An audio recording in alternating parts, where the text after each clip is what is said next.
Ooh, co-sleeping.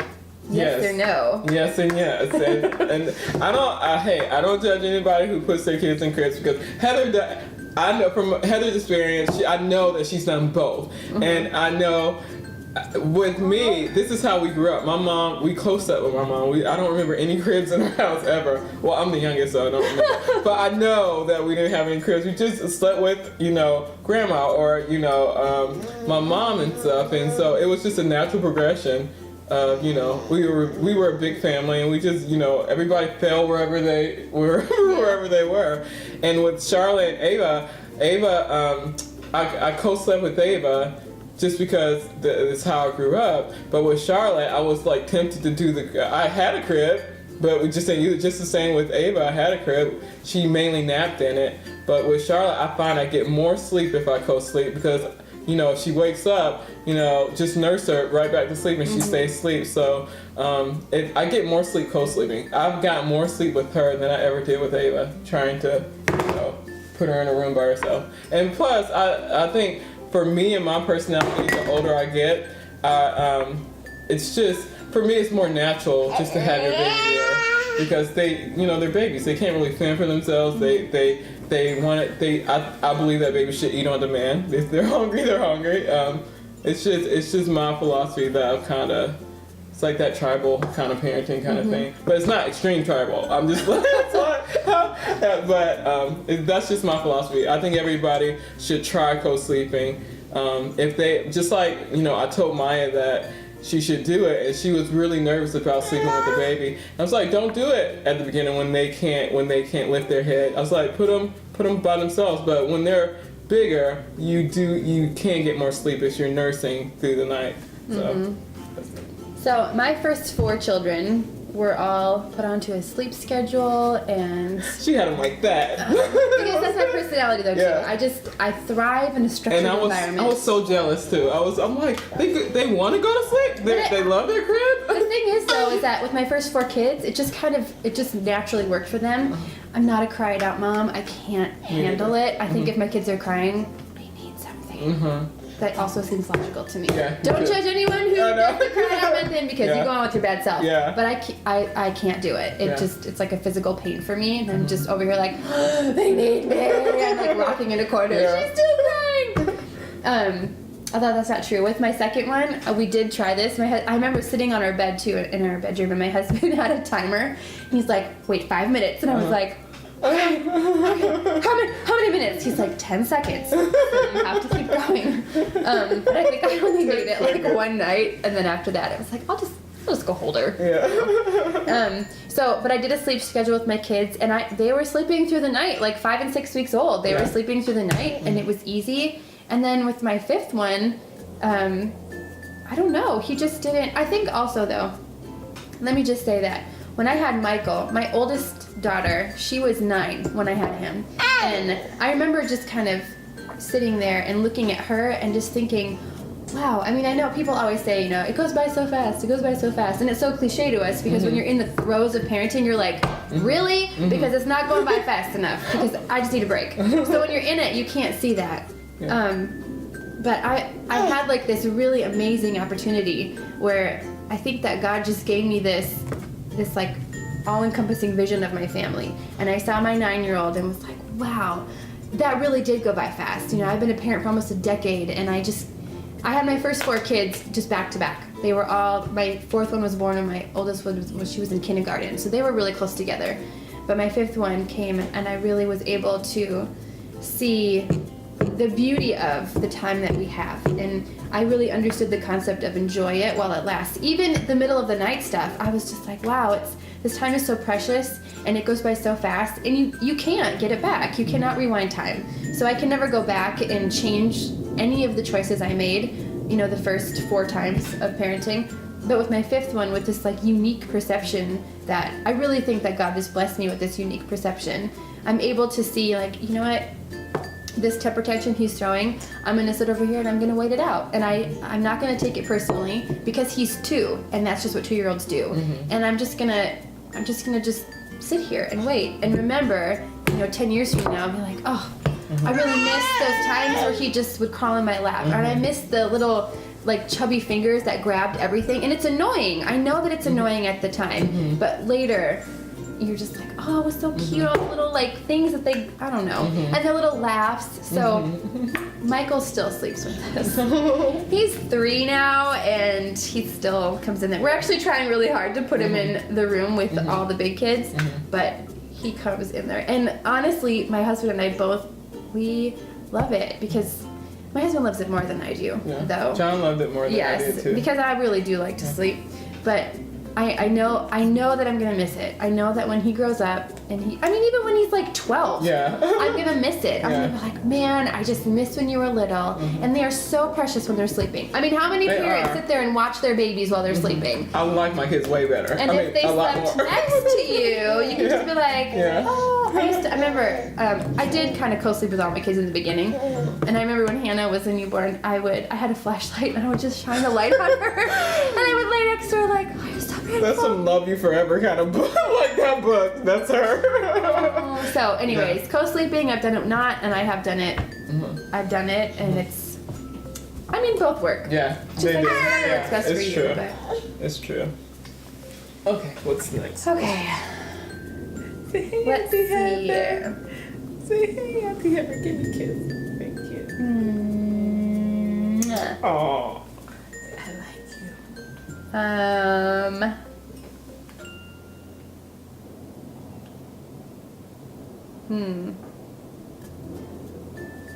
I'm looking at some of these. I'm sorry. That's some really interesting questions. I know. Some of these are kind of controversial.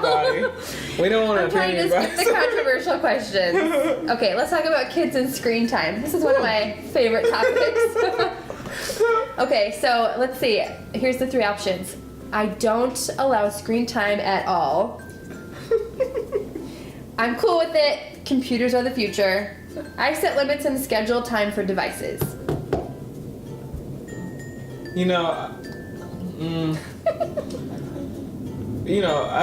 Whatever you choose is your business. Yes. But I would be lying if I didn't say Charlotte really likes Daniel Tiger. Since birth, people. At 2 months old, she was looking at TV. I'm like, what? I can go to the bathroom for a minute and not. Yes. Charlotte has been looking at Daniel Tiger and she's kind of obsessed with it. So screen time is a breather for me when you have, a husband that deploys and then and stays at home.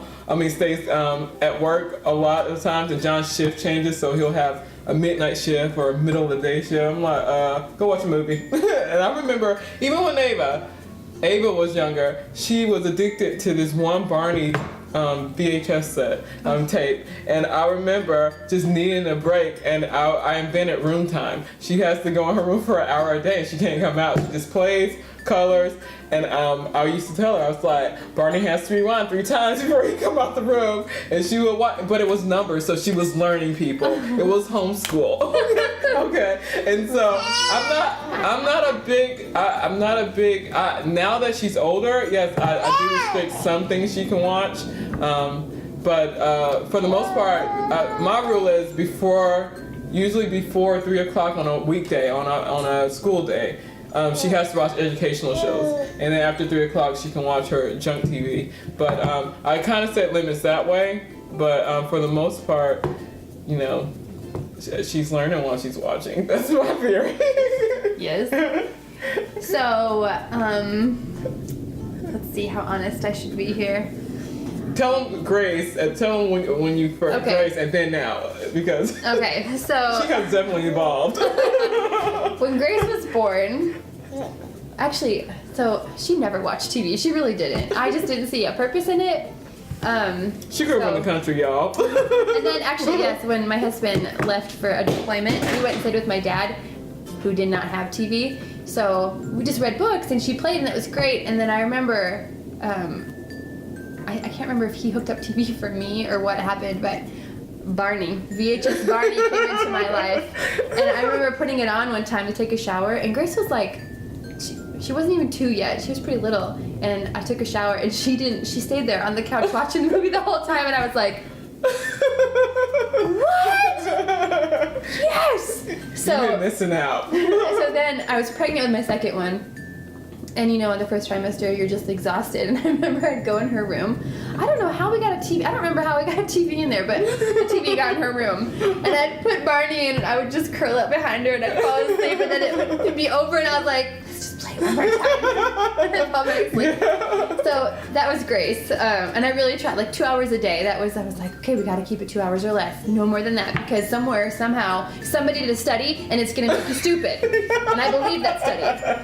So, enter in Hannah, and it was pretty much the same, where I think like the first 3 months of Hannah's life, as long as Grace wasn't like eating poisonous foods, I was like, you watch whatever you want, honey. It's educational. So I kept telling myself, it's like Disney Junior or something. She's learning counting. Dora, she's learning Spanish. And then, so I kind of went back and forth between how much screen time they can have and how much they shouldn't have, and you need to play outside and be kids.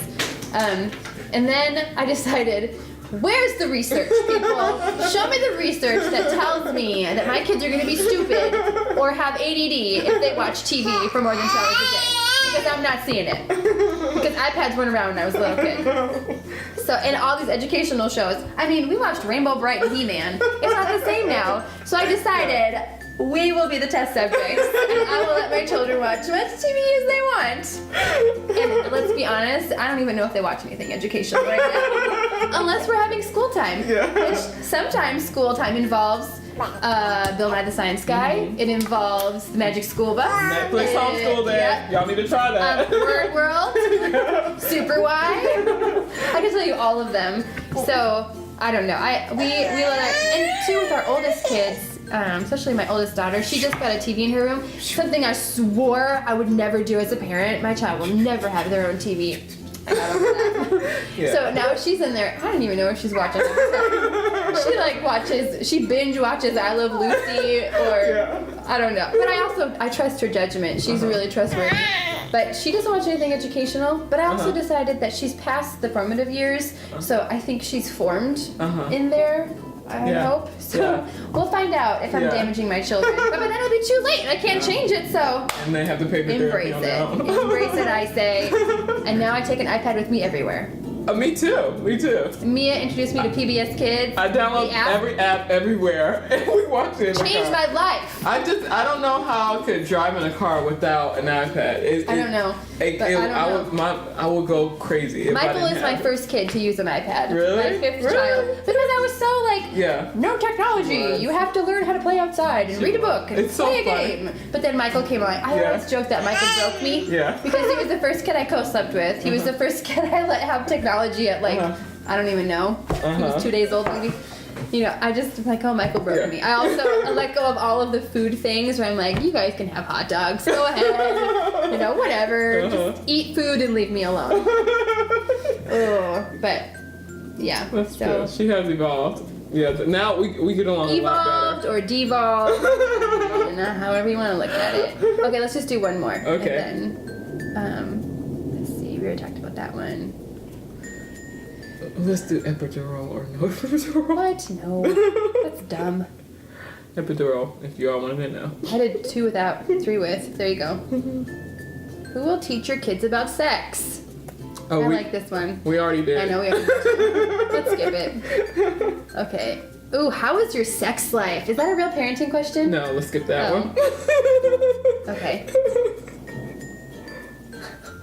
What do you think of the Duggars? Girl, I get it. Because when I had my 5th one and my older ones were doing all the work, I was like, I totally get it. Because you just got to get through those first 4. Yeah. And then they do everything. You raise kids who can raise the other kids. I get it. Yeah. I like that family. Even, you don't 100% agree with everything that they do, but I love they raise their kids with boundaries and morals and just a sense of purpose. And they have, to me, when I see that show, they have a very much, very tribal, close-knit family, like they're part of a team. Mm-hmm. And I love the fact that they make their kids feel like you're a Duggar and this is who we are. And I love that. And that's the kind of, atmosphere I want in my own family.